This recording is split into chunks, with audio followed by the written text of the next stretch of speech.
The meeting of the Board of Education. If everybody could please rise for the flag salute.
As always, thank you to the NNDC for doing that. Before Mr. Smythe does our roll call, I just want to do a really brief housekeeping.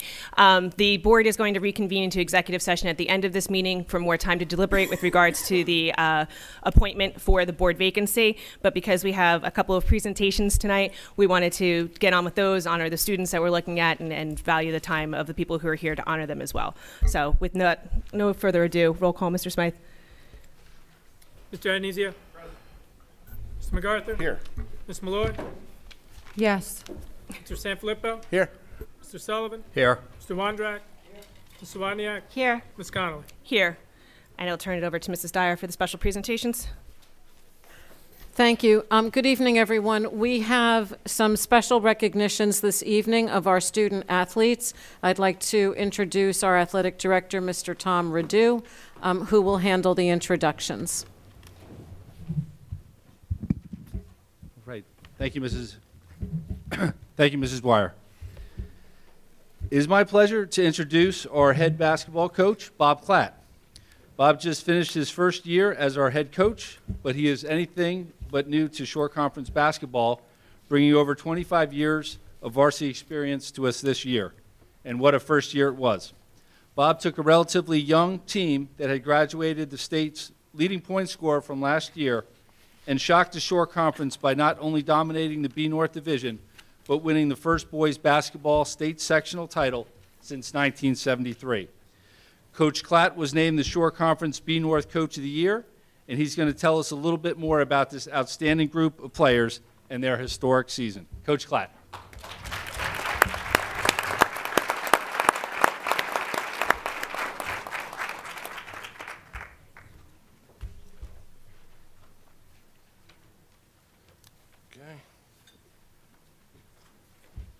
Okay, I have 25 years experience. That means my eyes are going, so these guys are going to laugh at me when I put my glasses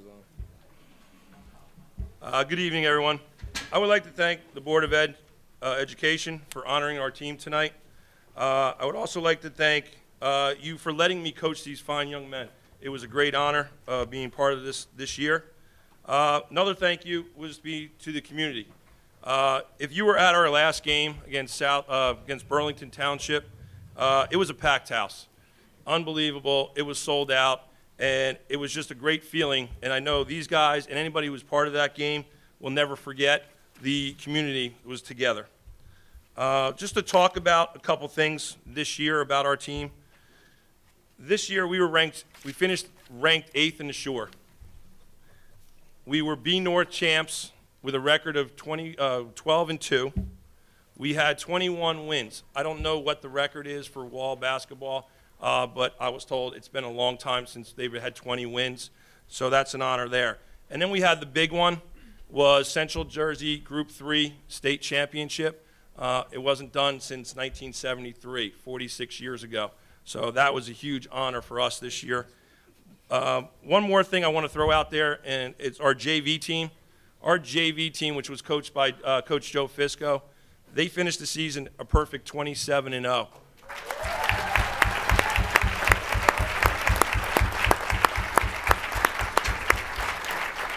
So you could probably say, like Mr. Redu said, a historic season for the whole program. We had a great time, and it was, hopefully we can continue the run. At this time, I would like to call up the guys to be honored. Colin Ackerman.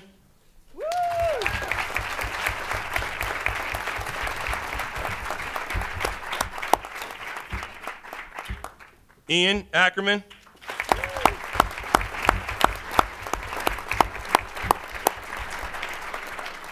Sean Brannon.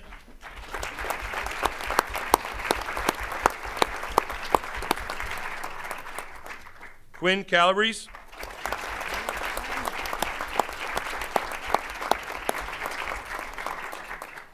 Michael Caputo.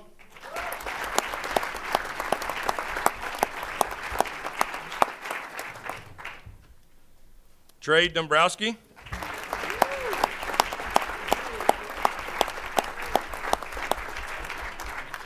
Brad Mahoney.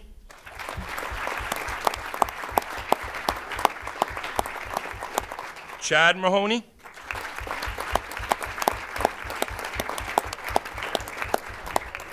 Thomas Paluzzi.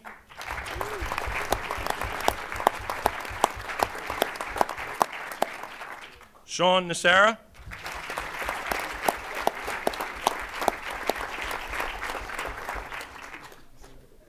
Cameron Roseby Johnson.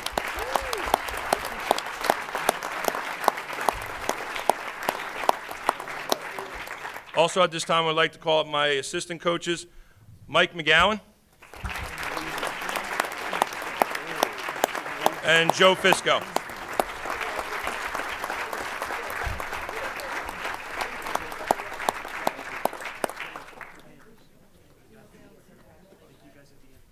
Thank you very much.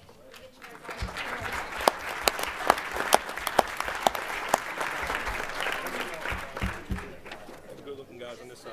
Good looking guys. Let me stand up.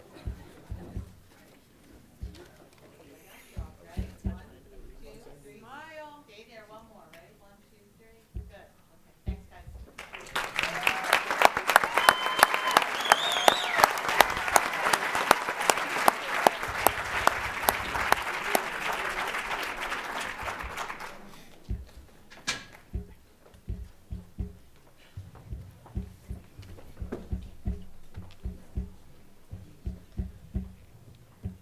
It's now my pleasure to introduce our head wrestling coach, Bryan Fischer. Bryan just finished his 11th season as our head coach. He's had a lot of success during his tenure with the wrestling program and reached a personal milestone this year by becoming the program's all-time winningest coach when his team beat Passack Valley 36-35 on January the 22nd. Certainly one of the highlights of Bryan's career thus far was coaching Rob Kennard, who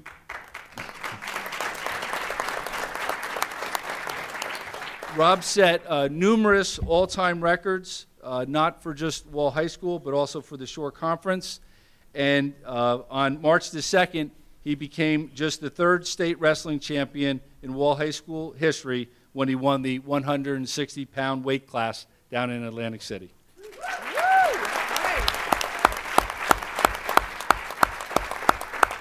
Coach Fischer is going to tell us a little bit more about Rob Kennard's historic season and career. Good evening, everybody. First, I'd like to say thank you for honoring us here tonight, honoring the basketball team and Rob. It's some great accomplishments, and it's an honor that you guys have taken the time to recognize that. I'd also like to thank the administration at the high school, Ms. Sergio, Ms. Scott, and Mr. Davis. And then a special thank you to Mr. Redu and Ms. Renato, who have been extremely supportive of our program, and it's extremely appreciated by all. Thank you. Now, I know Mr. Redu had said some stuff about Rob, but the reality is there's not enough that I don't have enough time here to talk about what Rob has accomplished and everything. And but I will go through some of his stats. But at the end of the day, beside the stats, he has been an absolute pleasure for me to coach, not because of the wins. It's the way he carries himself in school, the way he carries himself in the classroom, the way he carries himself as a team leader, a team captain, and he is an extension of our coaching staff. And I've been proud to coach Rob, and I know that he has great things ahead of him. But to go on to some of the stats. So in 2018, Rob set the Shore Conference win record with 45 wins. This year, he broke that win record with 46 wins. So he had 46 wins this season alone. He went 46-0. His career record is 165-10. 165 wins breaks the 158 win mark that was held by a wrestler from Raritan for probably about 10 years or so. So Rob is now the all-time winningest wrestler in Shore Conference history. He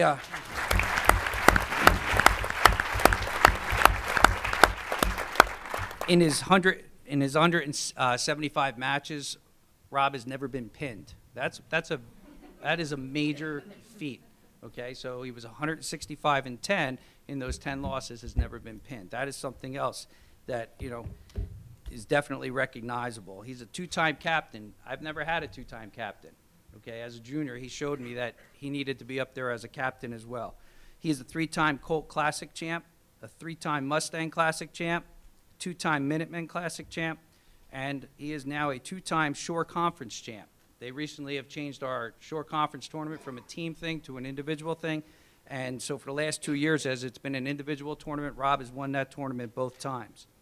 He's a four-time district champ. He is only the third wrestler in Wall history to ever accomplish this. He is a three-time region champ. He's the third wrestler in Wall history to accomplish that. And he's a three-time state place winner. And he's a fourth wrestler to ever accomplish that in Wall. He is also a Fargo champ. Just to give you an idea what that is, that's a very, very prestigious tournament within the wrestling world. It's a national tournament, and Rob went down there as a junior, and he won the Fargo champ. Won the tournament and was a Fargo champ. And the interesting thing with that is it's freestyle wrestling, and he only picked up freestyle wrestling probably about 3 months before he even went down to that tournament and wound up winning the whole thing nationally. With that, after he won that and all of his regular high school stuff going on, he also gained the attention of Rutgers wrestling program, which is where he'll be heading next year. And I know great things are coming from there. Because I don't know if any of you have seen it, but Rutgers just had 2 national champs, and I'm looking for Robbie to go there and possibly be their third. He's also this year made their high school senior All-American team, and as you all know, which is why we're here, he is the 2019 160-pound state champ.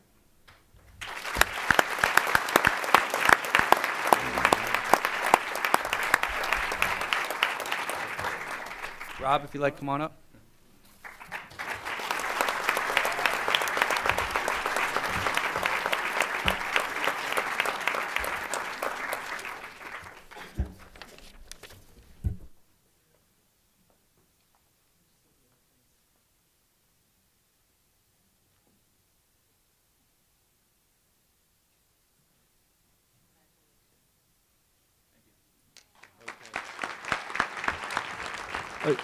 Again, I just want to thank our coaches for all the hard work they put in and to our hardworking athletes. And I also want to thank the Board of Education and Ms. Dyer for their support of our athletic program. We couldn't do it without you. Thank you so much.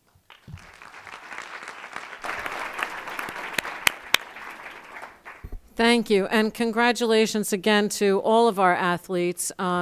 It's nice to be able to celebrate the success of some, but we see success every day on the fields and in the classrooms, and that's thanks to our great coaches and teachers. And so we celebrate you, but you represent everyone else. Thank you very much for coming this evening. Thank you.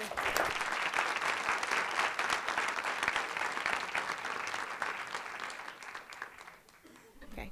So next on the agenda, we'll move on to our student representative report.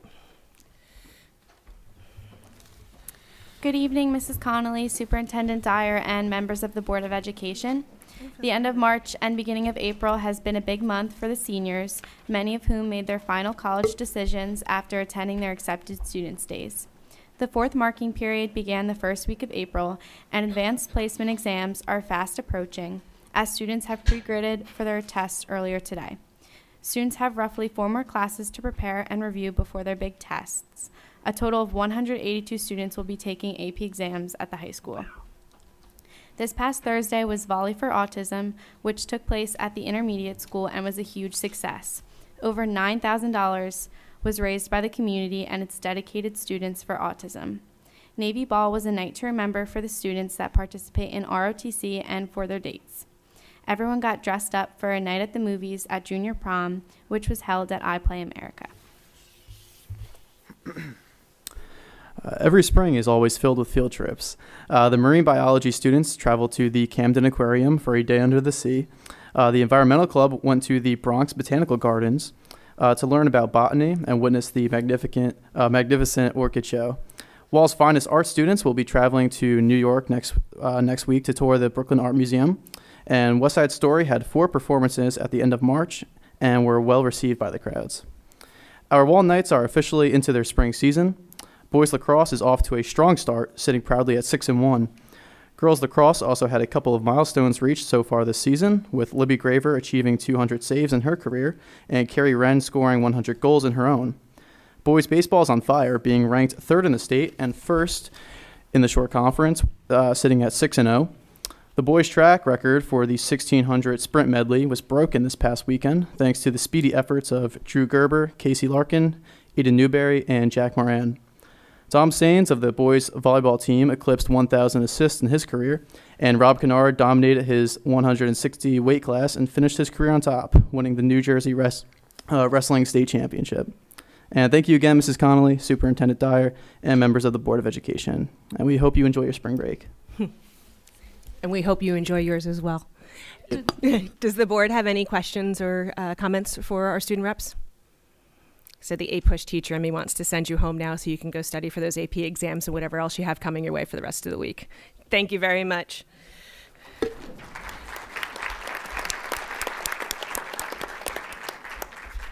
right, I just have to...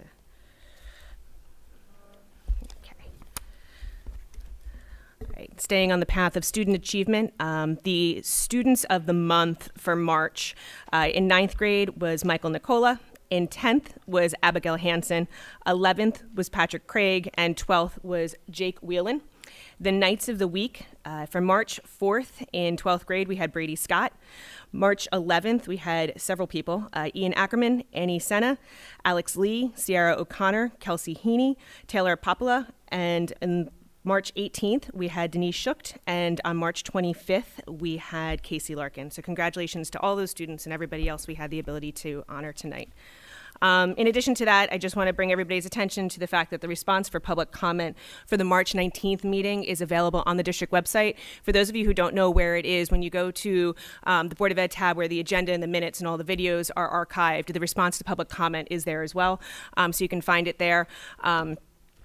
Mostly, I think the thing to bring the most attention to is that the board listened to a lot of the comments from the various PTO members. I don't know if they're all presidents, but various PTO members that all came to talk to us. And that discussion came back to the F&F committee, who discussed the concerns that were presented to us and made the determination, which you'll see in the F&F minutes, that the superintendent should exercise her discretion to waive the fees. And then we'll incorporate this into a rewrite of the board policy pertaining to 7510 at our policy meeting in May. That's it for my president's report. So now for the superintendent's updates.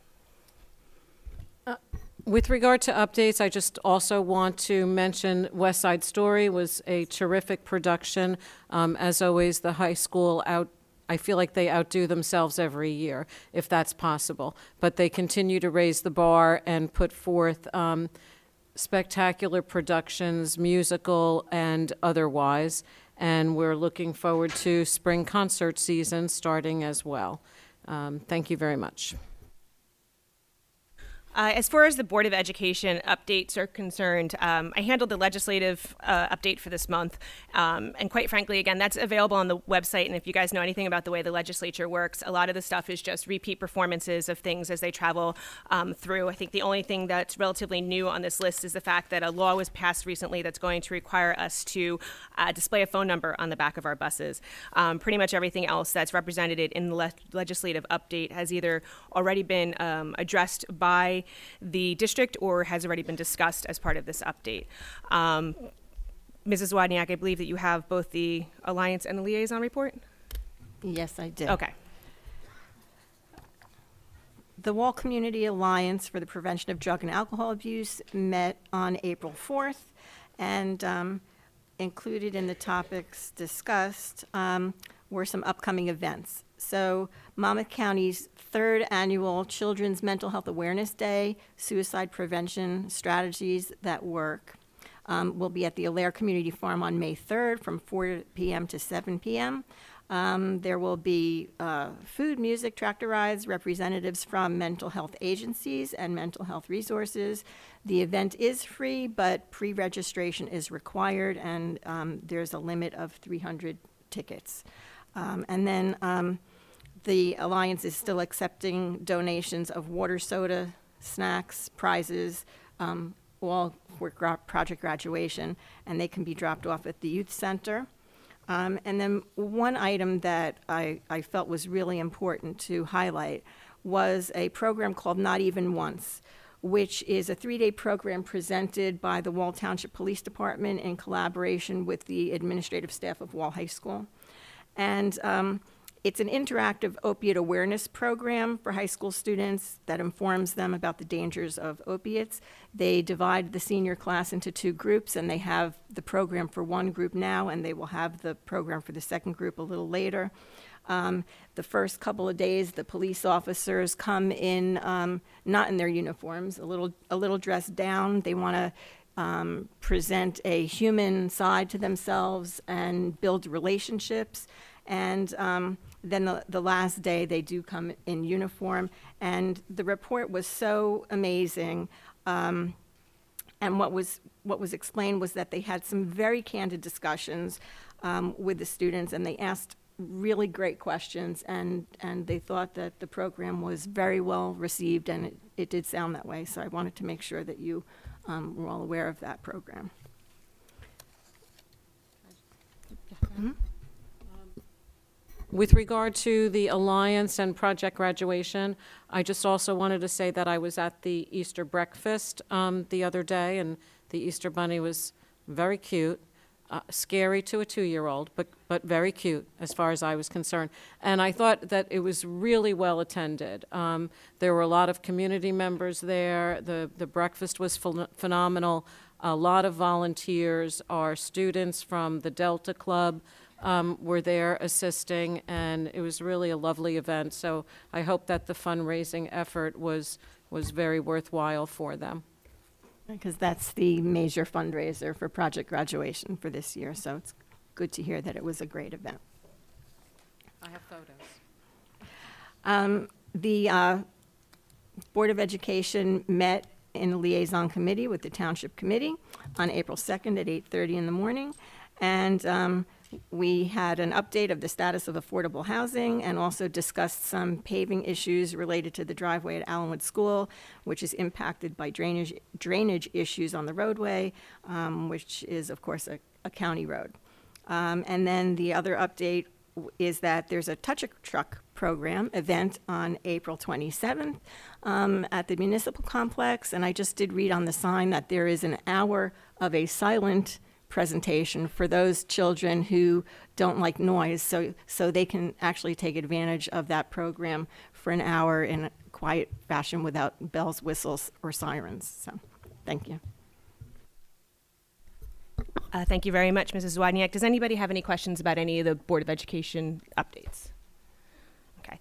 Seeing none, Mrs. Wodniak, you're not off the hook that quickly because policy is the first committee report.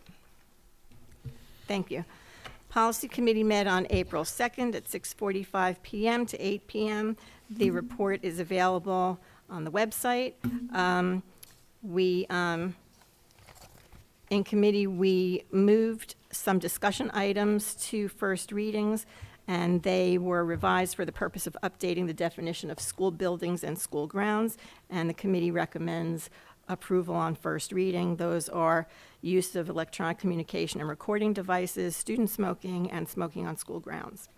In terms of the second readings, there were some minor revisions to correct some code citations, to revise the definition of school buildings and school grounds to make sure that they were consistent throughout the policies that refer to that. And the committee recommends for adoption as revised the policies and regulations listed under the second readings. Sorry.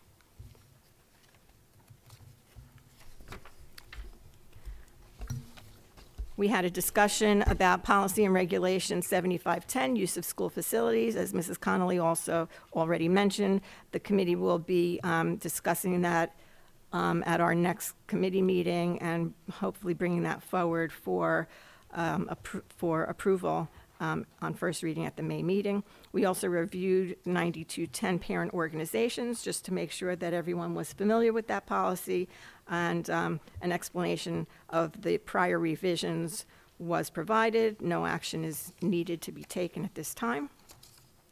And we discussed one non-agenda item. Mrs. Dyer informed the committee about a request for a day off for teachers and students because we've not had any closures for inclement weather or emergencies so far this year, and the committee discussed the pros and cons of such a day off so that the superintendent could ascertain the opinion of the board. And we look at our next meeting, as I said, we will deal with use of school facilities and also bomb threat policy. Thank you. Thank you, Mrs. Wodniak. Does the board have any questions with regards to the policy committee minutes or anything that's on it? Mr. MacArthur, I believe you're up for personnel, please. Thank you. Personnel Committee met on April 3rd. We met from 6 to 6:30. We discussed the Human Resources Report in its infancy. At the time, we discussed Mrs. Dyer's attendance for the month. And we also began our conversations, or continued our conversations, about non-represented employees and non-tenured employees and what we need to do next month to meet those deadlines. We also discussed the issues raised at the last board meeting regarding a school nurse, hiring one for a floater and its viability to the district and what good it could do. And we also reviewed the tool that we were going to use and send out for the board secretary evaluation for this year. Thank you. Any questions with regards to the personnel? Okay. Ms. Malloy, curriculum?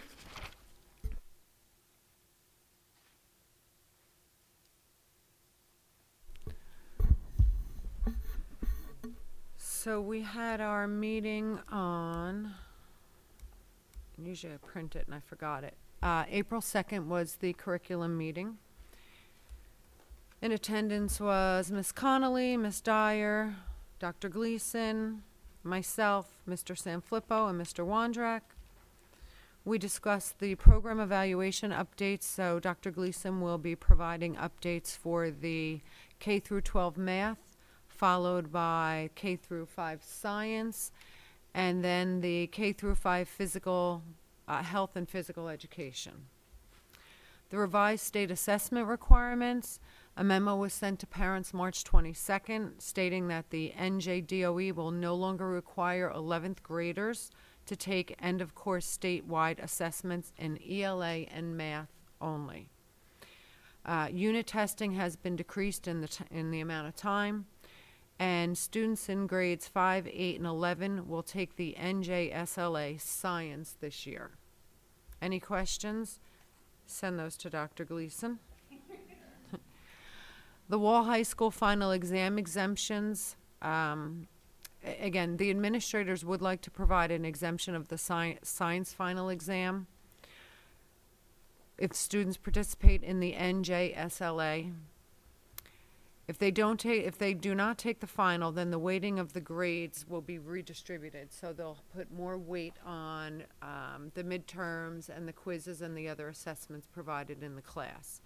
And again, there was really a lot of discussion around you know, when students originally were told if they took the park exam, they didn't have to take their final exam, but if they take their final exam, they know that that affects their grade.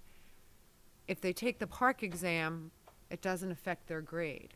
So we're hoping that the students going forward will put some more effort into taking some of these exams, which will really help our representation of what our student population is doing.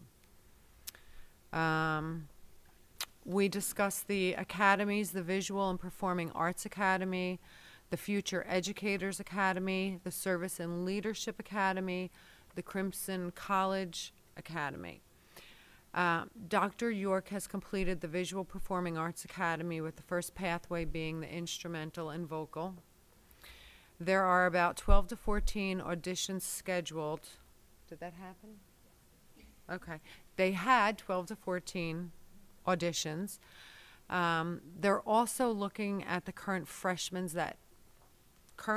they will be sophomores next year, to see if they want to participate and how we can get them involved in the program, considering the way it was developed, it's really for incoming freshmen. So I think that's a little bit fluid, and we're working out some details with the process and the paperwork. Okay, so then the visual arts, which is really the second part of it, and music theater is planned for the 2020-2021 with dual enrollment with Georgian Court. We'll also have a volunteer club at the intermediate school to raise awareness. Crimson College was another discussion item. We have 6 students trying to decide what the future of that will be. It is a very rigorous program. You know, I don't think that there's been a lot of interest in it going forward, so we're trying to determine, is that the best use of our time and resources, or is there another academy or pathway that more students might be interested in?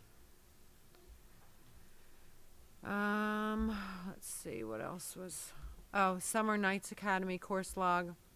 So Dr. Gleason did do surveys for students, parents, and teachers, and I think they came up with a really good, diverse offering of classes for the summer for elementary, middle, as well as high school students, and including coaching, cooking, coding, and sports.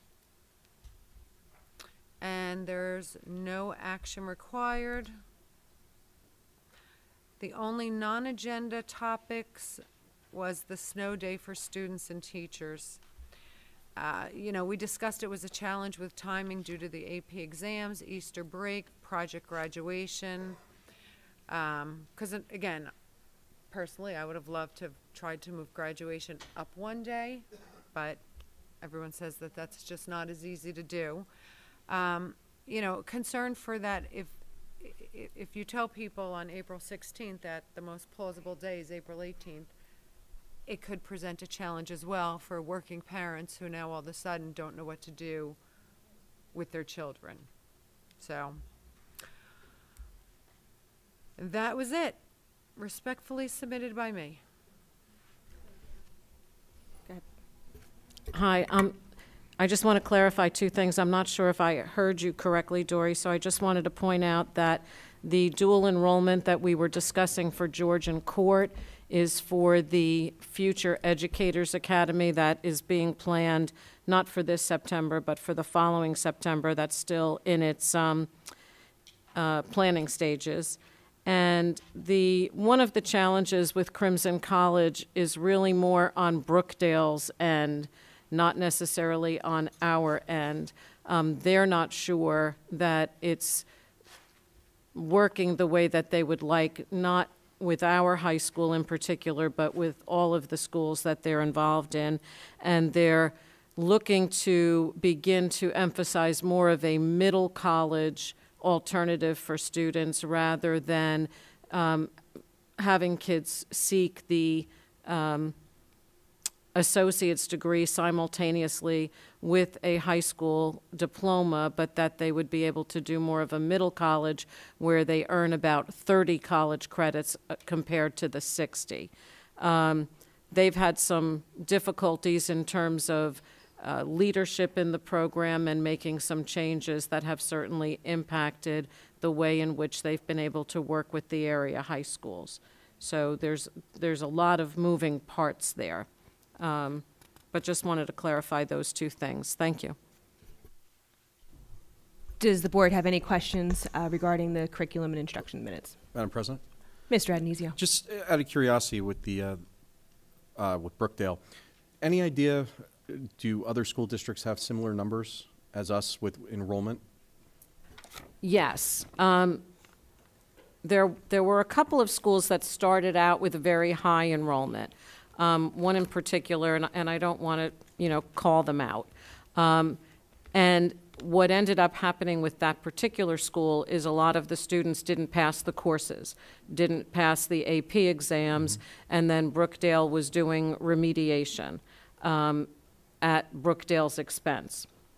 So that was a problem. Our model was a AP model, which was different from, Neptune, which was not an AP model. Theirs was for first-time, college-bound students in a family, and they had a lot of different funding. So our program is a little bit unique. Each of the high schools developed their own model or pathway with Brookdale's advice.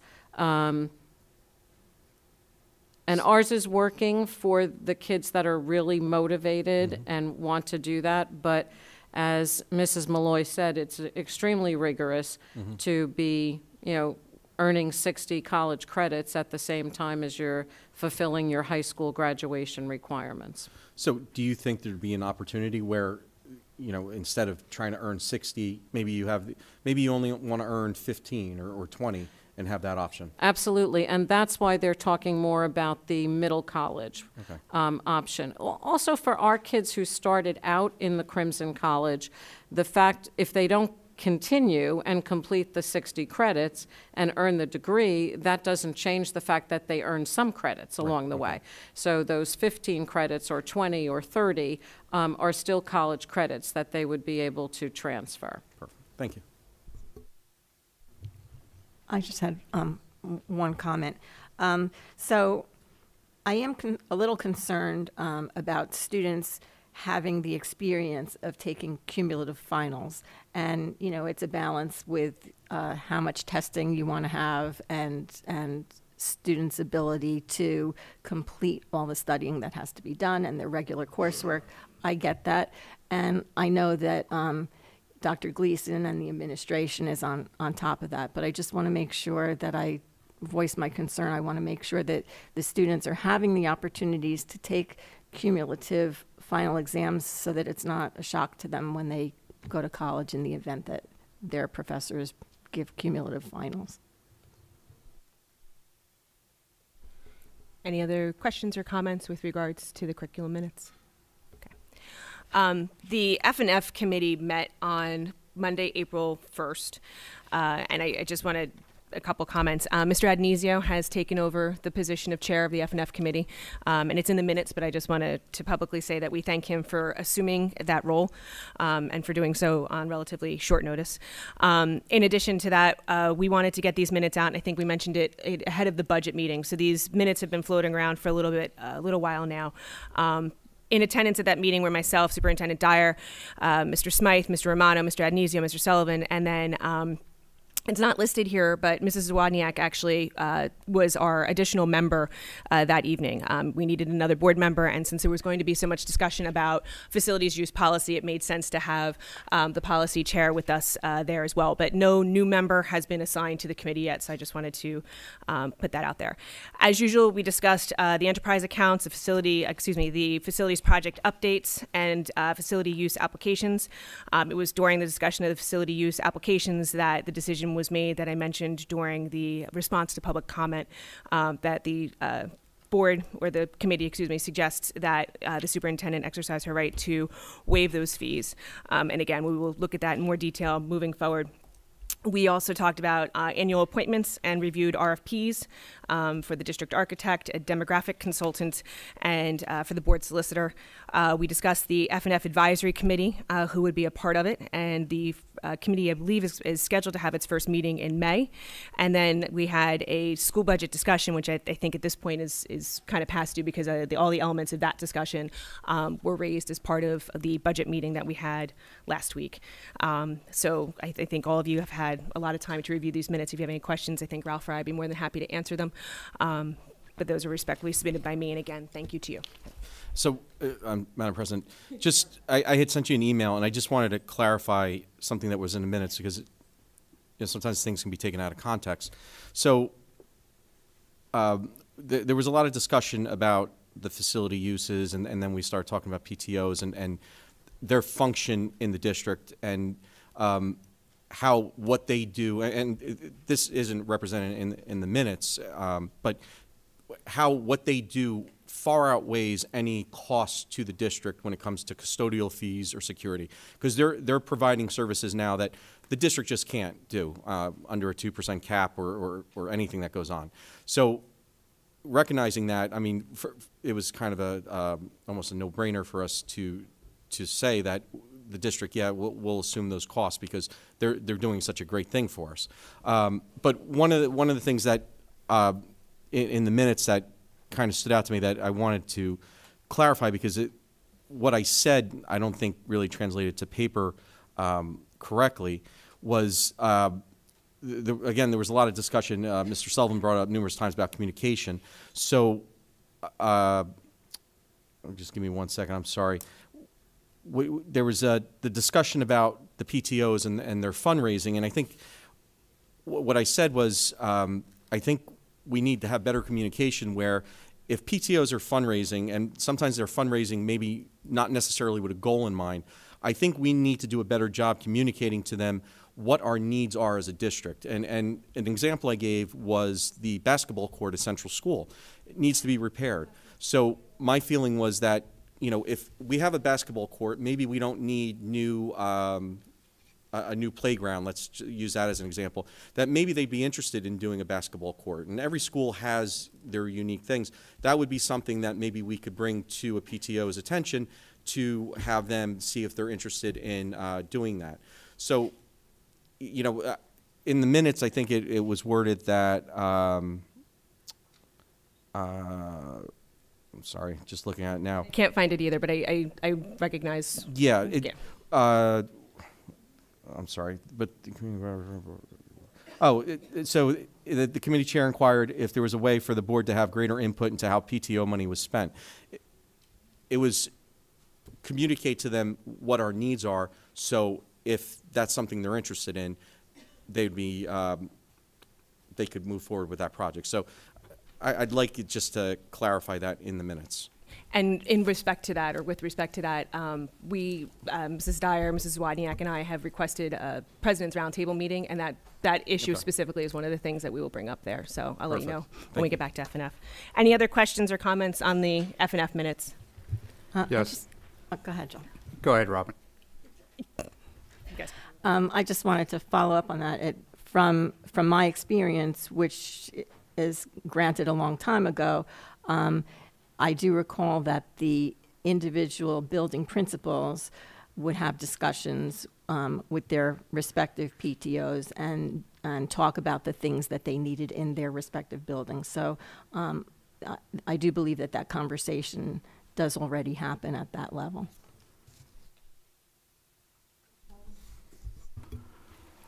Yes, F&F was a very enlightening evening. We did have a lot of conversations. We did go through a lot, and I'd like to develop on what Mr. Adenizio said about the communications. I raised that issue on several times that I think we have a communication problem with the public. I think we really need to solve this problem, and bottom line is it's not reflected in this minutes. So to me, that lends to believe that there is a problem. I'm just wondering, how do we solve this problem? Thank you. Any other questions or comments? Okay. Mr. Sanfilippo?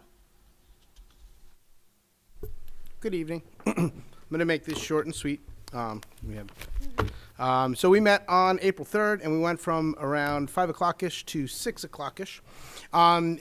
In the meeting were Superintendent Cheryl Dyer, Board President Allison Connolly, myself, and Ken Wondrak. I'd also like to just thank Lori Chodo and Brian Mulholland, who were representatives from the Crimson Knight Foundation.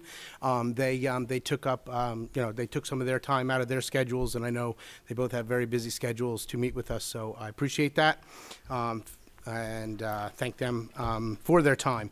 So we spoke in reference to alumni and how we can work with them in order to help create a better sort of alumni program where we can reach out to alumni, get them more involved within the school district. We also spoke about revisions and future revisions to the newsletter, and also spoke in reference to possible ways that we can sort of shoulder up with the Crimson Knight Foundation to defray some of the costs of the newsletter. And then we also spoke about possible ways in which we can help each other with local businesses in supporting the school district as well. And I submitted the minutes. Thank you. Are there any questions for Mr. Sanfilippo? Okay, seeing none. At this Never time, get any questions. I'll come up with one for you just for next month. Thank you. With that being said, I would like to open the floor for public comment on agenda action items only at this time. So anything that's listed for action this evening is fair game for public comment. And per policy 0167. Hi, Betsy Cross. I live in Wall Township. I wish there'd be like some extra minutes out. I just got this, but I mean, this is the one that needs to be carefully looked over because a lot of times people's comments aren't reflected accurately in the minutes. So I'm going to try and get through this. F&F. Just wanted to go over. I did send in an email. Seems to be a problem with the bids for the air conditioning, and it's a $4.2 million line item. I sent in an email in the afternoon of last Tuesday and asked that Mr. Smythe go over it at the Tuesday meeting. He did not. I sent an email that night. Dora, you replied back to me. Then I said, please send me back something in writing. Allison, I wrote to you again on Friday, and I still haven't heard back. So we can't have a problem. Every time we do a bid, we seem to have a major, major problem. So whatever's missing from the bids, that it was non-responsive, maybe you need to change your worksheet because your worksheet shows that the lowest bidder did submit everything. So that's a major problem. School buses. I keep saying that we need to get a somebody to look at our bus costs. So now we're at around $5 million. We're driving around a lot of empty buses at the high school. You could hire a consultant. I gave you the name of one. I'm not talking about outsourcing it. I'm talking about just getting a consultant in. There's a report that I shared with everyone that showed you're overspending by about $234,000. If you spent $20,000 just on a consultant, you could save $210,000 next year. I think I've mentioned this now almost 5 years in a row. If you had done it, you would have saved $1 million. We can't keep driving around empty buses. We can't keep getting into bad deals like we did with the bus compound in Howell. When I was in court against Mr. Smythe, the attorney that was there, Mr. Kovatz, Mr. Gross's partner, was saying we may never even move to Howell. So here in the public, we just don't get to seem to get the information. You just seem to kind of redact it in the minutes and then get sued. So I don't know what's going on with that bus compound in Howell, but it didn't make any sense whatsoever to begin with. Just another deal that Mr. Smythe has gotten us into, signed a contract. What's the matter, Allison? Yeah, I see you making faces, yeah.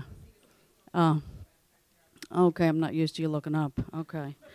You know what I would like to see is the superintendent's attendance attached to these minutes. So your personnel committee, like I said at the last meeting, if James Habel was attaching his personnel attendance records, we probably wouldn't have these issues. The auditor notified you that attendance didn't get fixed until 2017, 5 years after he was gone. So Mr. Smythe can't confirm his attendance. He's off on his days. His W-2s don't match his payroll. The list goes on and on and on. I just want to check if you could go over how many teachers are retiring this year. You were mentioning that in order to cut money, you might have to cut staff. And instead, why don't you look when people retire, if maybe they're not needed in those positions and you can consolidate, you don't have to get rid of people, just don't replace them. So normally I think we have 30 people that retire a year, so if you could take a look at that list and let me know how many people have retired. Could you go over, there's a person I think that teaches Latin. I think it's mentioned that she's not going to be full-time next year, but you still have her in the budget as full-time. So I'm not sure, if that's just one person that you're budgeting, total numbers that really aren't there, how many other people you're doing this with. Tuition in students, it looks like now you're going to charge $14,000 for the new program. I don't know how you're going to get that because it seems pretty unorganized to begin with. I went to a parent advisory, and Ms. York wasn't even there. So when you're going to have a presentation, it's nice to be there.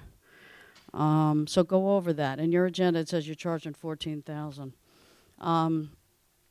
I think you should look at doing residency for all students. I'm looking through the executive minutes. I'm seeing a lot of people that maybe don't live here that are still going here. Other towns do that. I mean, once you come here in kindergarten, nobody ever checks it again.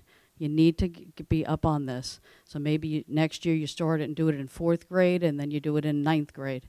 So you have to check people are actually living here.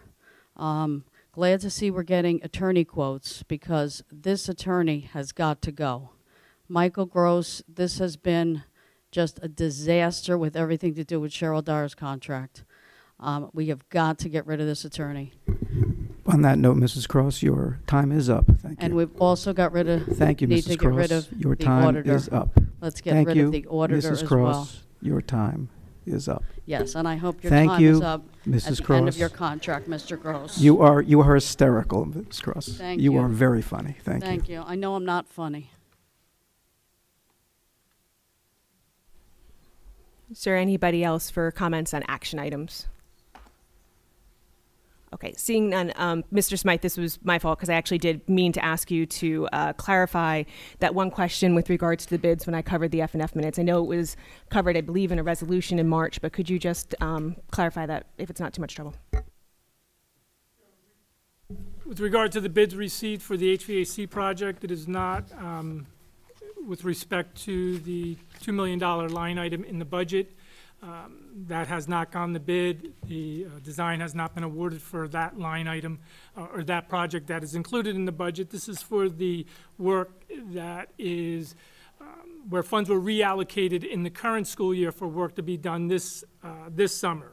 In the resolution that was approved in March awarding the contract to the responsive bidder, we identified the reason why the apparent low bidder or the contractor that submitted the lowest monetary bid was non-responsive. It was because, as indicated in the resolution, the contractor did not submit a list of approved subcontractors, which is required by statute. So therefore, their bid was deemed to be non-responsive, and the district was required to award to the responsive low bidder or the next bidder, next contractor that submitted a bid for the project.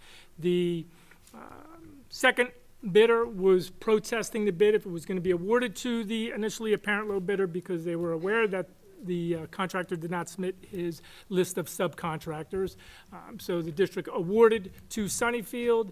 The first contractor, Performance Mechanical, has filed a protest against that award that is currently in the courts. We hope to have it resolved hopefully by the end of this week, early next week. However, the project is still continuing with the contractor that we have awarded the project, which is important because in order for us to complete the project prior to the start of school in September, we have a pretty tight time schedule that we're trying to adhere to complete the project. And just to clarify, the issue between these two bidders is of no cost to us with regards to like litigation or anything like that? Correct. This is between the two contractors that submitted bids. Okay, thank you. Okay, so at this time, may I please have a motion to approve the Secretary's minutes, item 18 on the agenda? I'll make that motion. I'll second. Thank you. Any questions or comments? Seeing none. Mr. Arizio? Yes. Mr. MacArthur? Yes. Ms. Malloy? Yes. Mr. Sanfilippo? Yes. Mr. Sullivan? Yes. Mr. Wondrak? Yes. Ms. Waniak? Yes. Ms. Connolly? Yes. Thank you. May I please have a motion to approve the policies listed for first reading? I'll make that motion. I'll second. Any questions or comments? Okay, before we vote, I can open the floor for a public hearing on any of the policies listed for first reading. Seeing none, roll call. Mr. MacArthur? Yes. Ms. Malloy? Yes. Mr. Sanfilippo? Yes. Mr. Sullivan? Yes. Mr. Wondrak? Yes. Ms. Waniak? Yes. Mr. Arizio? Yes. Ms. Connolly? Yes. May I please have a motion for the policies listed for approval upon second reading? I'll make that motion. I'll second. Any questions or comments? At this time, I'll open the floor for public hearing on any of the policies listed for second reading. Seeing none? Ms. Malloy? Yes. Mr. Sanfilippo? Yes. Mr. Sullivan? Yes. Mr. Wondrak? Ms. Waniak? Yes. Mr. Arizio? Yes. Mr. MacArthur? Yes. Ms. Connolly? Yes. I need a motion to approve the Board of Education report items A through X by consent agenda. I'll make that motion. I'll second. Any questions or comments? Seeing none? Mr. Sanfilippo? Yes. Mr. Sullivan? Yes. Mr. Wondrak? Ms. Waniak? Yes. Mr. Arizio? Yes. Mr. MacArthur? Yes. Ms. Malloy? Yes. Ms. Connolly? Yes. Number 21 is the superintendent's report. Thank you. Can I have a motion by consent agenda to approve item number 21A through L inclusive? I'll make that motion. I'll second. Questions or comments? Seeing none. Actually, I do have Okay. a comment. I just wanted to express my sincere appreciation to the Cervantes family, the Old Mill Home and School Association, the Township of Wall, and an anonymous donor for their generosity. I will second that. Any other questions or comments? None. Mr. Sullivan? Yes. Mr. Wondrak?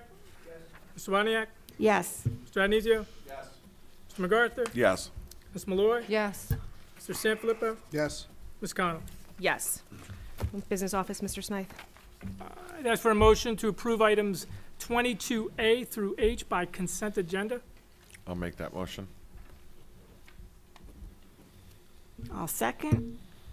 Any questions or comments? None. Mr. Wondrak? Yes. Mr. Arizio? Yes. Mr. MacArthur? Yes. Ms. Malloy? Yes. Mr. Sanfilippo? Yes. Mr. Sullivan? Yes, I will abstain on Bill 19-01965 as it pertains to me.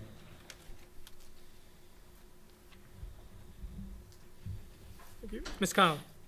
Ms. Waniak?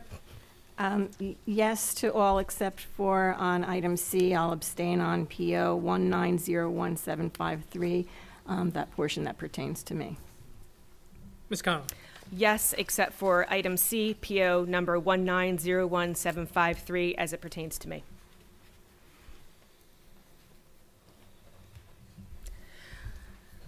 At this time, we will open the floor for public comment on any issues per policy 0167.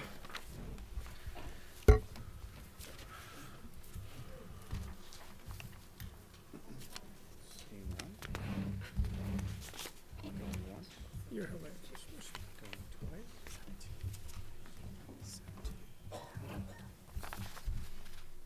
Good evening. My name is Karen McCarrick.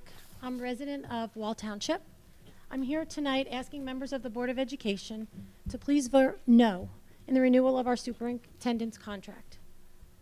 My children have been in this district for 10 years, and over the last 4 years, the district morale has dropped drastically. Additionally, some of our enrichment activities, such as Latin in the middle school, elementary after-school programs, have been eliminated. The teachers and staff have been working in an oppressive environment without the respect they deserve from our superintendent. The tone she has set through her emails and interactions with our staff has been toxic. If we allow her to remain as our leader, we will continue to lose more of our amazing teachers. The simple fact that the WTEA took a lawsuit out against the superintendent should speak volumes. Mrs. Dyer's manners towards the community has discouraged the enthusiasm of the parent organizations and volunteers of the Wall School District. I have seen many parents spend many hours volunteering only to see them treated with a lack of respect. I have sat at many district meetings and left knowing that my time was wasted because what was being said at those meetings was not actually happening in our schools. I'm still waiting for the effects of the Strategic Planning Committee to be seen. There's been a disconnect between our Board of Education and our community, and it's time we reconnect and heal the wounds that resurfaced during this superintendent's term. Getting up and speaking to blank stares is not a meaningful interaction. It does not fulfill your obligation to engage the community. A social media page is a hollow gesture when there's no constructive dialogue taking place. What we really need is the support of the Board of Education and a healthy relationship. Wall Township is a great place to live and raise a family. We came here for our schools. At the very heart of our district are the dedicated teachers and staff that continue to work for our students. They deserve better leadership. The parents are justifiably frustrated because we're not being heard. You, the board members, need to live up to your obligation to be our voice. Again, I urge you to vote no in the renewal of our superintendent's contract. It's time we start over and gain back the trust and respect we need in our great district. Thank you.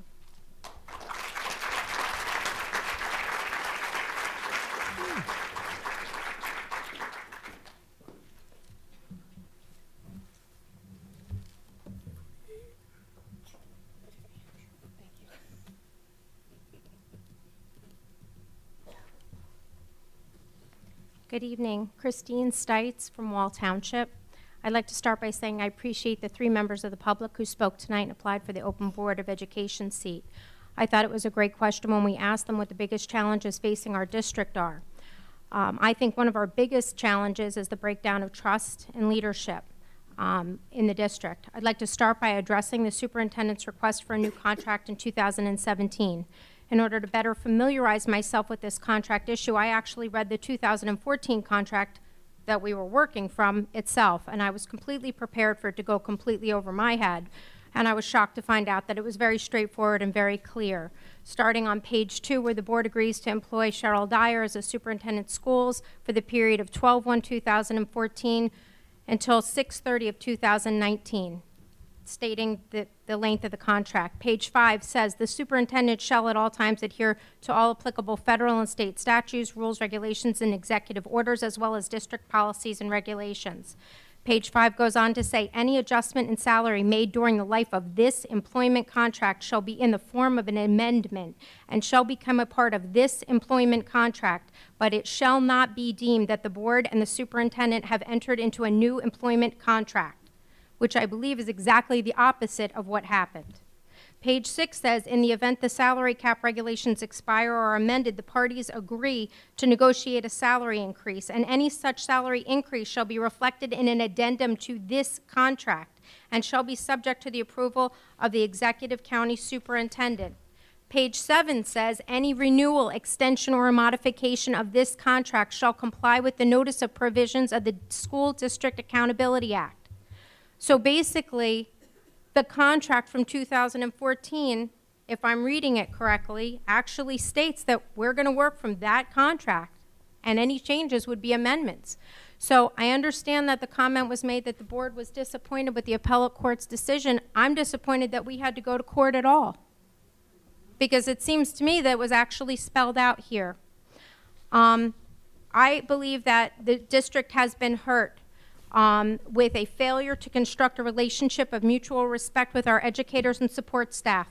I unfortunately do think that the relationship is abysmal. I urge our Board of Education members and members of the public to go talk to your teachers, your administrators, and your staff and see what kind of support they have for our current superintendent. in the event that someone is able to come up with really great information, I'm more than happy to hear it. Bring it to the meeting on the 7th so that it can be discussed. But I think that right now what we have is a failure of leadership. We have several hundred educators and staff in attendance at the recent BOE meetings, and we have yet to hear from one educator or staff member speak out on the behalf of the superintendent, and I find this very disturbing and very telling. I understand that the Board of Education is unable to go over the evaluation of the superintendent, and by contract is not able to discuss performance, and I understand that because it's a personnel matter. However, so I decided to try to look around myself for things. I look at the State of the Schools address that was published on July 10th of 2018, which goes over how we're doing with our strategic plan. Unfortunately, I find some misinformation there. I find things like, we just finally got a finance advisory committee. I think that's great. I think it's disturbing that there are no PTO members that were offered a position on that. I think it's disturbing that there are no parents on that committee and there are no taxpayers, as it very clearly states what the purpose of the finance advisory committee is. I find it disappointing that there's community outreach and engagement goals that are supposed to be met, and we're claiming something like the MLK Day of Service, which is a phenomenal event. However, it has nothing to do and was not conceptualized or executed by the superintendent. And I think it's unfair that it's in this, because I think when you read the State of the Schools, it suggests that these are accomplishments that are being made on behalf of the district by the superintendent, and I don't think that that's the case. Unfortunately, I do think that we have alienated PTOs over the cost of security and custodial fees. I'm relieved to see that that's going to hopefully be fixed. However, we've done tremendous damage, yet again, with our relationship with the public over something, you know, that could be amazing. You know, I appreciate Mr. Adonisio clarifying the F&F minutes. I don't think that it's outrageous that the Board of Ed would be working with the PTOs and suggesting collaborative efforts. I think that you probably got on your PTOs the most collaborative groups and the most dedicated and action-oriented people in the district on those PTOs, and I think working with them is important. I think maybe the way that wording was in the minutes maybe suggested something else, and maybe suggested that you were going in their pocketbooks. I appreciate your time. I hope that this district goes in the right direction. I think we've got a lot of great people here, but I think we need to make some serious changes. Thank you.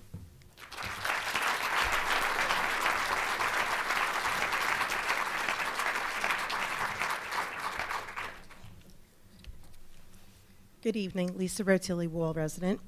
Because of the 5-minute max, which I find to be a stifling tactic, I'm going to try to get through as much as possible on behalf of Betsy Cross. On September 20th, 2017, the day after the vote of Ms. Dyer's contract, Ms. Cross sent Mr. Smythe an Oprah request for public information. To my knowledge, nothing has been answered. There seems to be a complete lack of transparency, which is bothersome to a taxpayer and parent such as myself.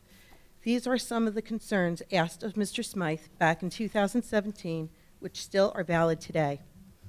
There was no survey sent to parents and staff asking for simple yes or no input on whether or not her contract should be opened, renegotiated, and extended.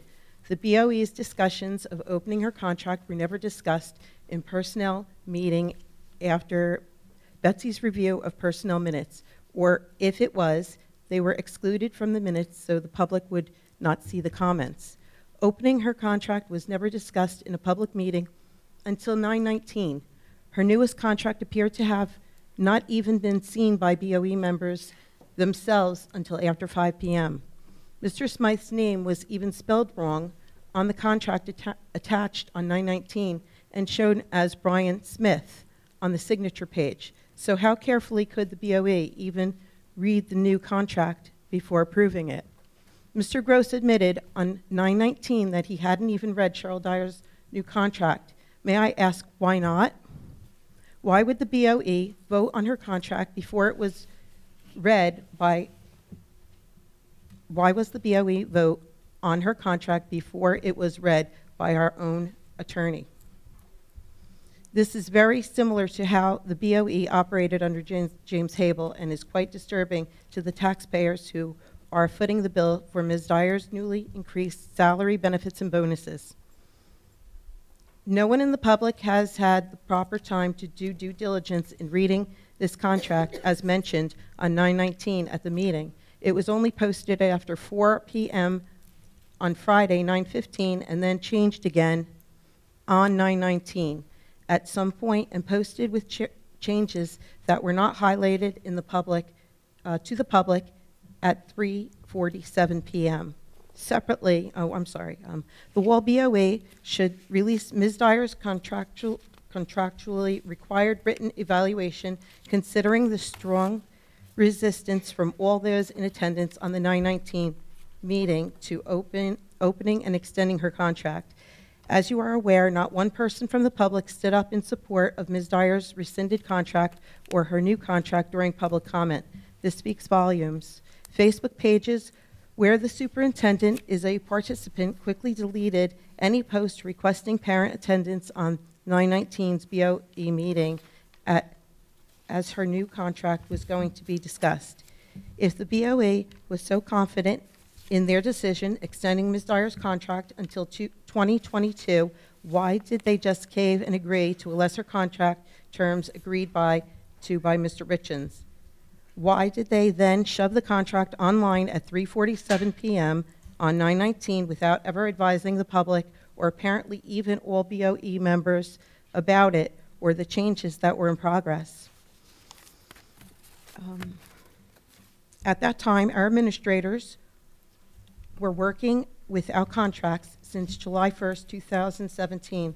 Charlotte's focus should have been getting those contracts settled rather than selfishly working on her own, which seemed to be during her work hours, given Mr. Richens' approval, a revised contract, I believe, at 12:56, with the updates made and posted online at 3:47, and with around 50 copies distributed at the meeting on 9/19 of a 130-page agenda. Sadly, the BOE cut school supplies by 25% throughout the district. It seems now fund all the extras that will be associated with Ms. Dyer's new contract.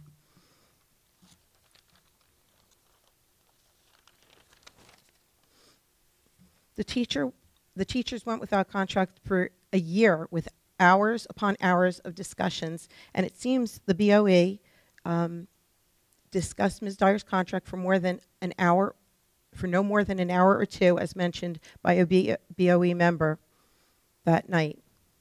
September 20th of that year, our students still did not have ID cards. The school year should have started with the only focus being on the students. Sadly, the year started off with our superintendent and keeping focus on the forensic auditor's report. Mr. Tilley? Yes. Your time is up. Thank you. Thank you.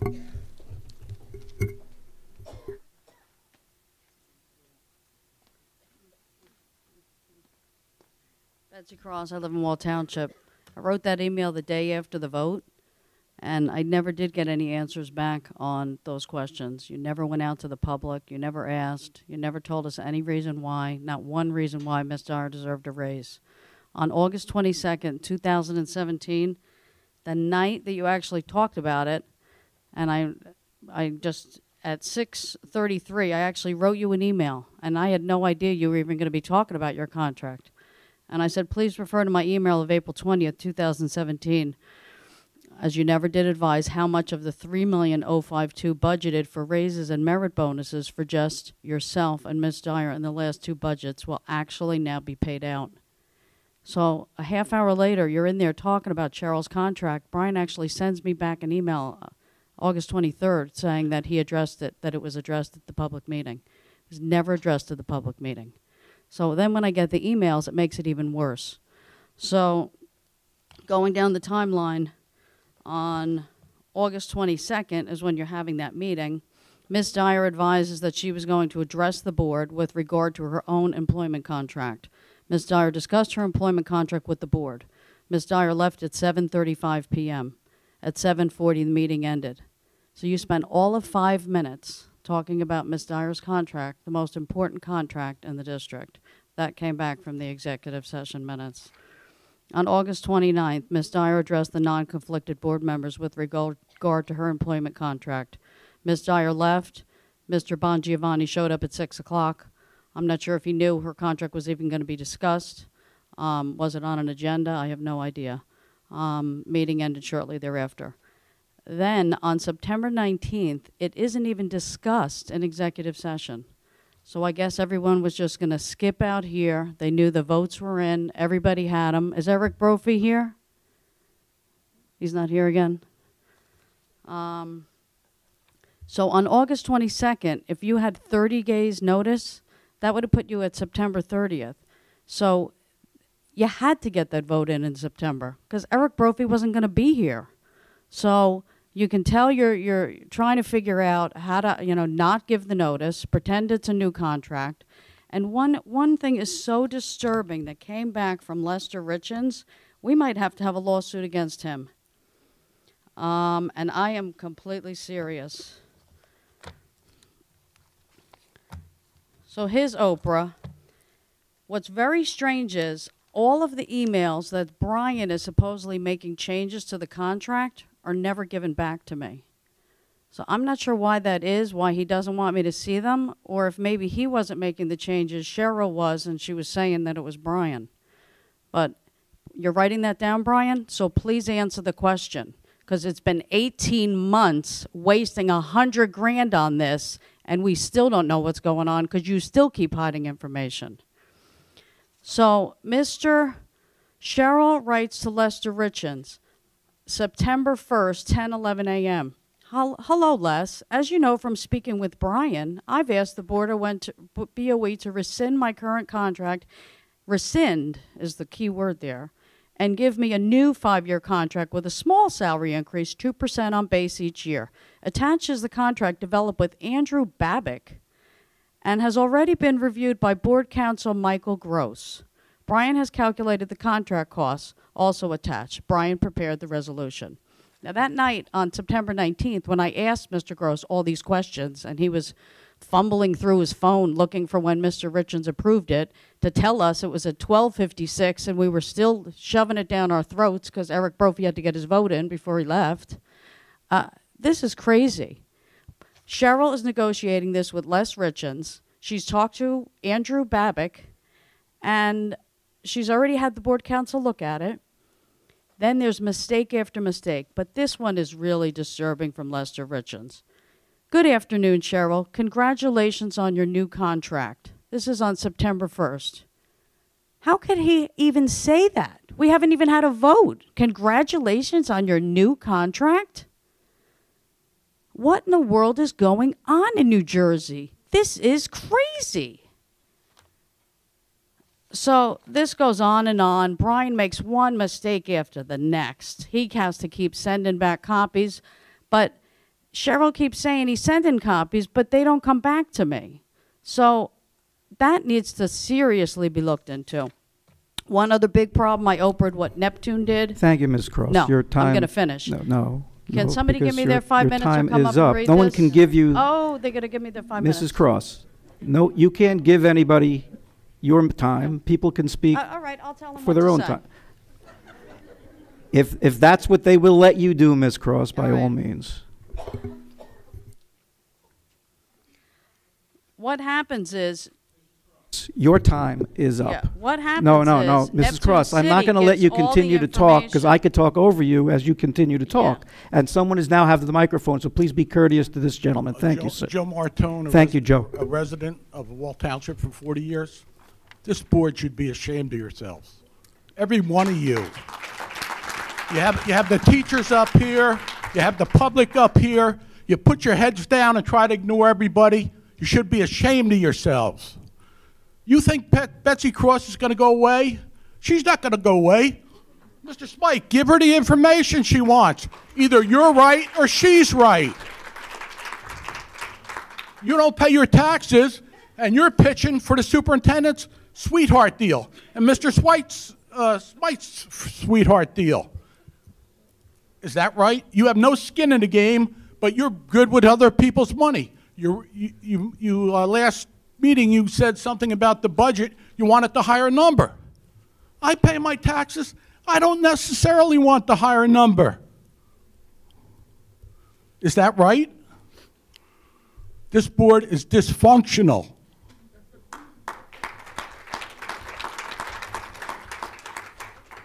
You ought to be ashamed of yourselves. Every one of you. We had this problem with Hable. Where's Mr. Hable now? He thought he was smarter than the public. He wasn't. He's washing pots and pans down in South Jersey right now. You're not going to beat the public. If a woman wants to talk a little bit longer, there's not 12 people lined up behind me. Let her talk. If she was saying good things about you guys, you'd be say let her talk all night.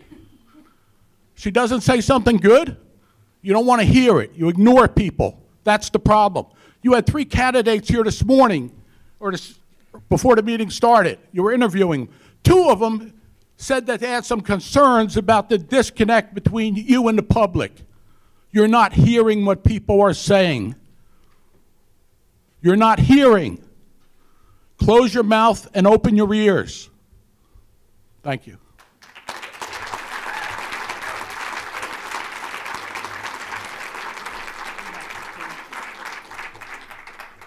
Anybody else?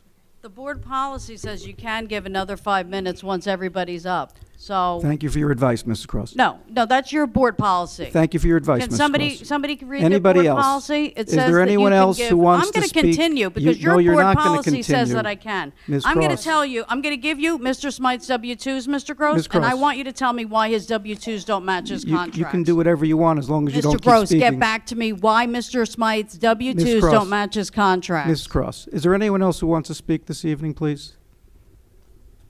Please get back to me. Seeing no one. Seeing none, we will close public comment. Yes. He did have 1 minute and 30 seconds left, yes. 1 minute 30 seconds left, sir. If Mr. Smythe's W-2s doesn't match what he was paid, the board has an obligation to take it to the prosecutor's office by law. Is that correct, Mr. Gross?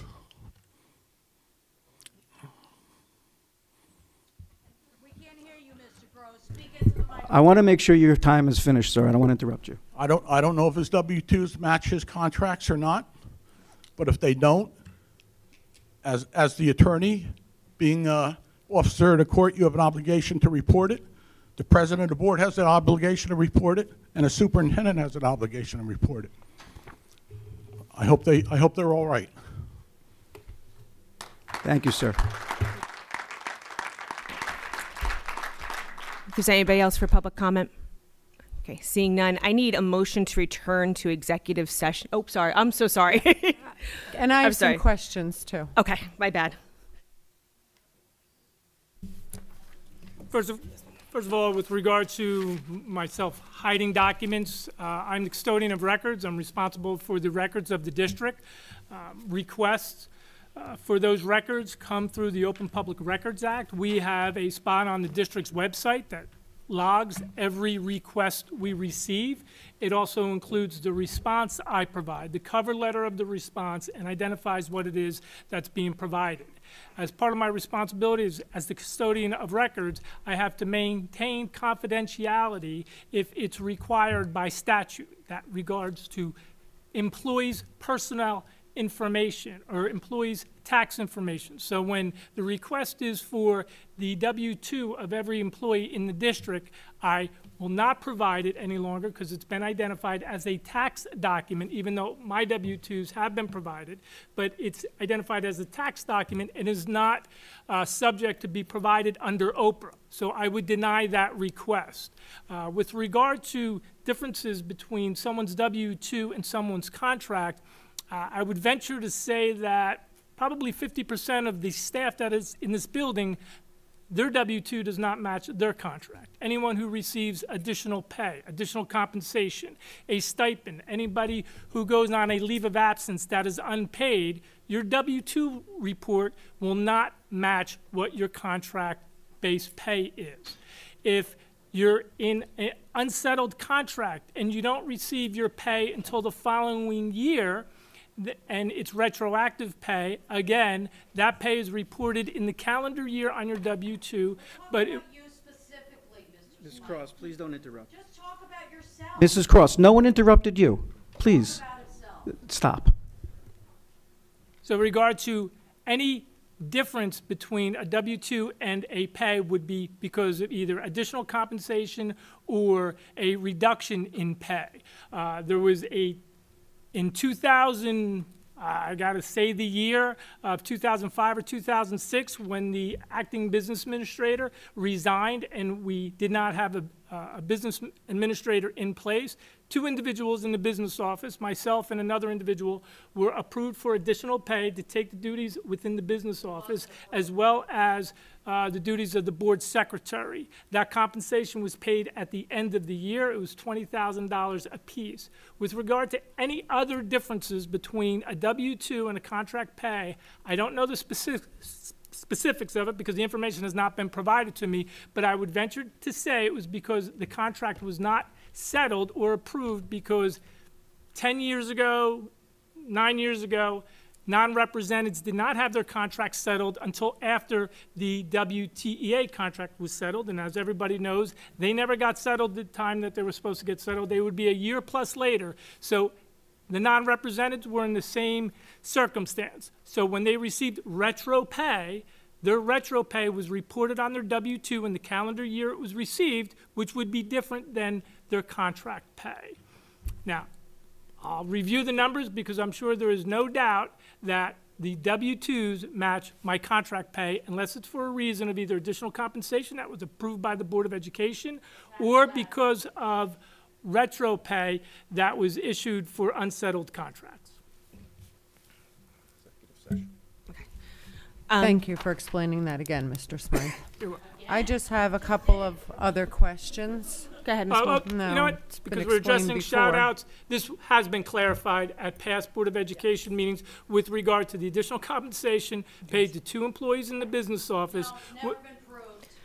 You keep saying it, it's never been proved. All right. Brian. Mrs. Malloy.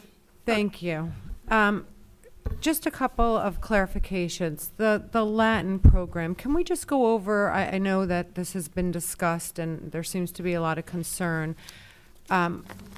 what the status is with the program and the current students taking Latin and where we see this Latin program in a year or 5 years from now?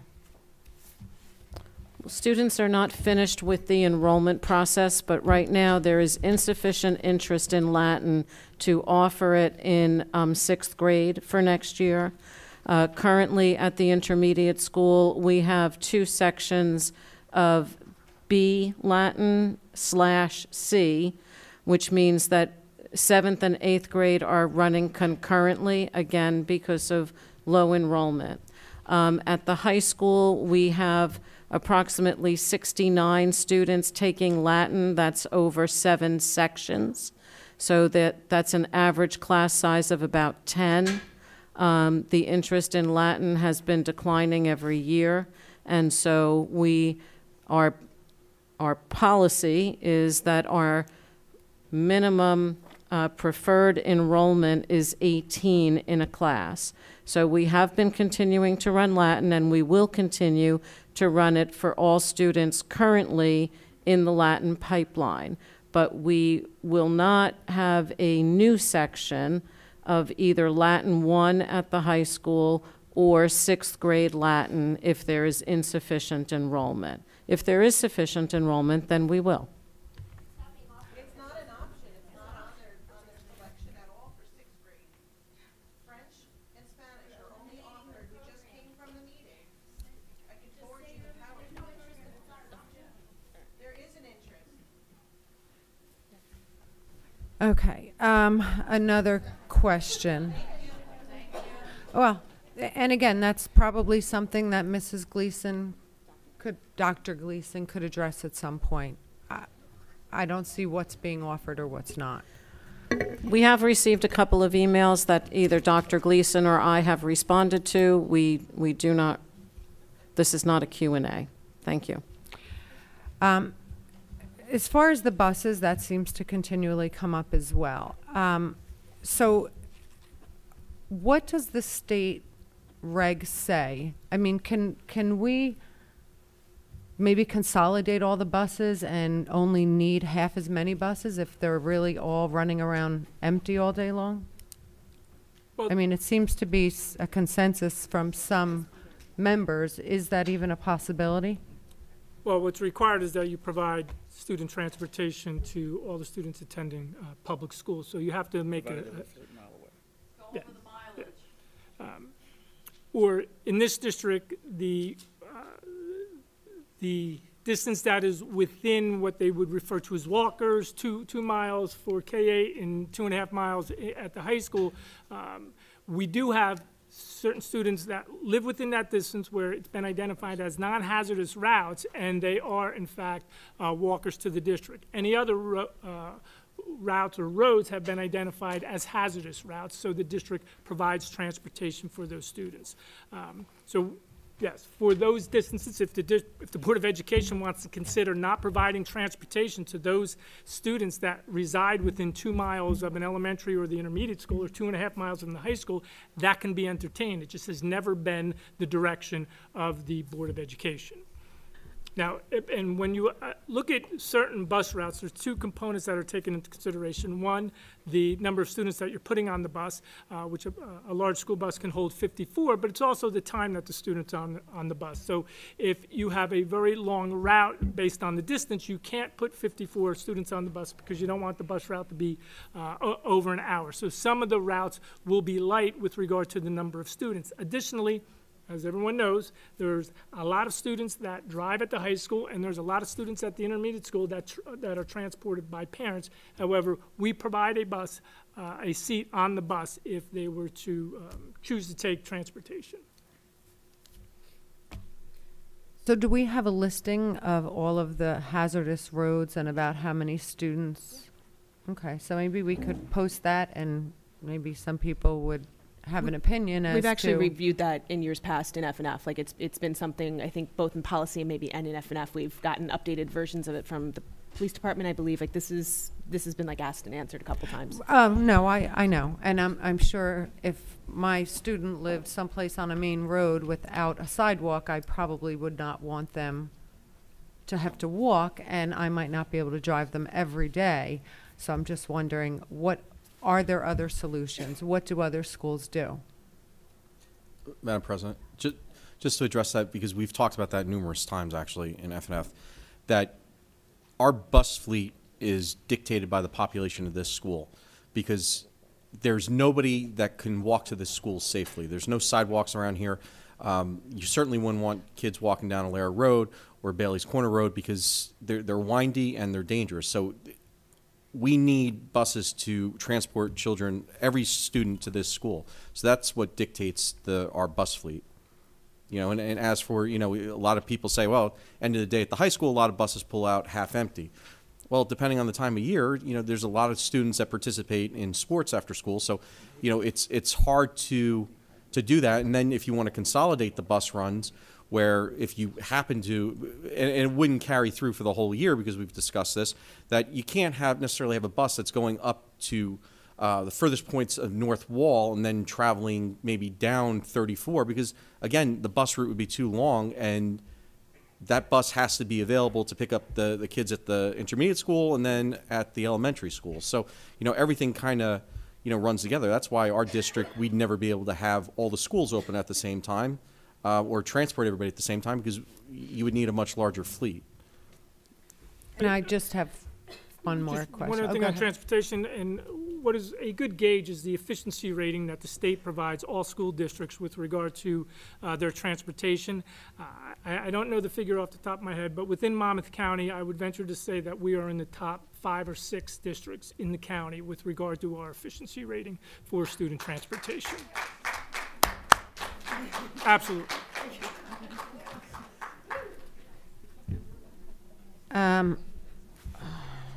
Okay, so one other question regarding budgeting and school supplies, since there seems to be a perception that all of the budgets with school supplies have been cut. Are those fed up to the principals? I mean, have we heard anything from the principals that they feel that they don't have enough money to provide adequate supplies for students? That's not a current budget year issue with regard to cuts in students or in schools' instructional supplies. That was in prior budgets where we were trying to cut costs across the board uniformly to obtain a balanced budget. As you're aware, we went into this budget process with a balanced budget from the beginning. With regard to the comment that I'm looking to increase costs of the budget or add money into the budget, the discussion was regarding at our budget workshop, providing initially the tentative budget was approved at a 2% increase to the general fund tax levy. We made reductions, and it wasn't in the form of cuts to the budget. It was really in the reallocation of revenues, using additional money from the capital reserve, and also making one additional cut that we were including in the budget for the purposes of flexibility, because we are in a unsettled contract with the WTEA for the 1920 school year. So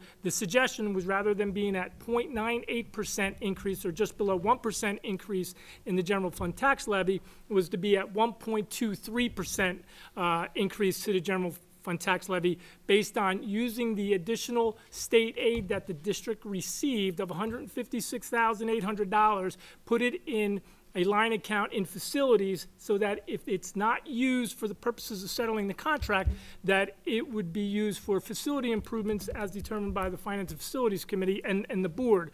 But it provided flexibility to be used for, with regard to accounting for or paying for costs with regard to the negotiations of the WTEA. So that was the reason why it's being looked to be included in the 1920 budget. So right now, the discussion is between a budget just under 1% or a budget at 1.23%. And with regard to questions on the budget, sir, if you have any other questions with regard to the budget, please do not hesitate to contact me in my office. I'd be more than happy to have a conversation with you regarding it.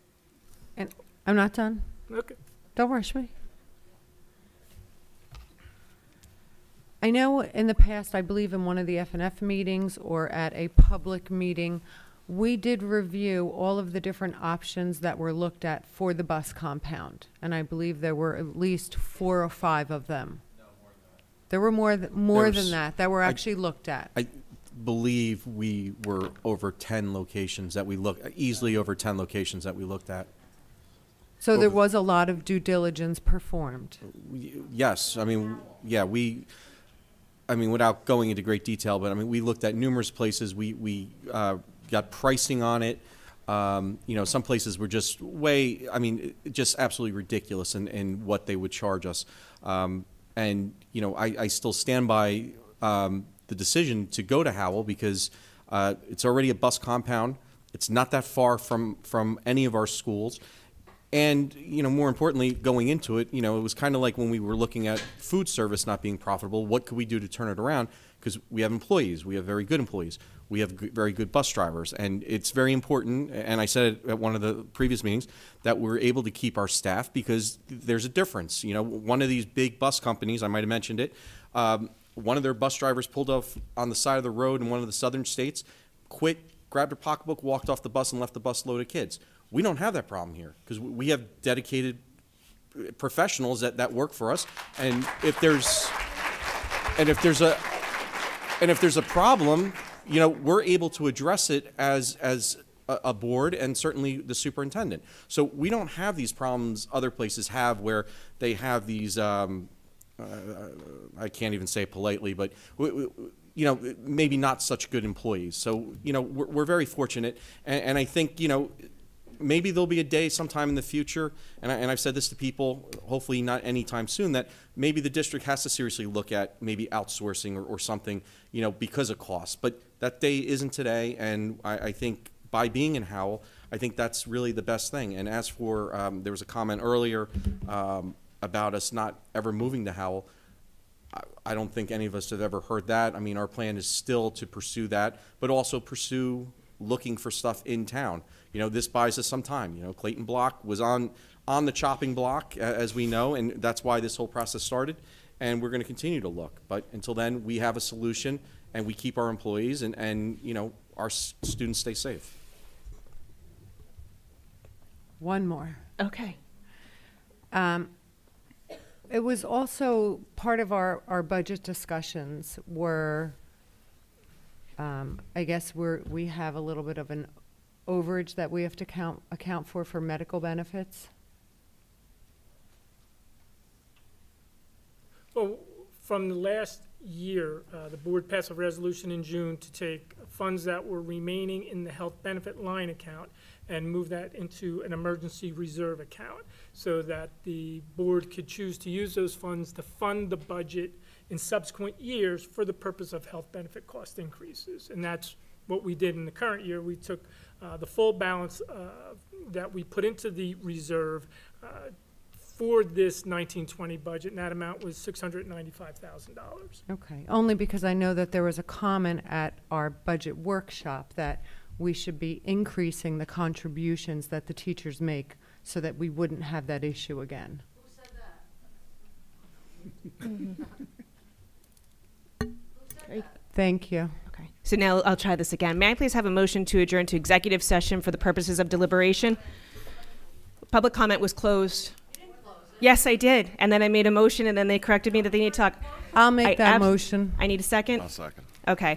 Action may or may not be taken.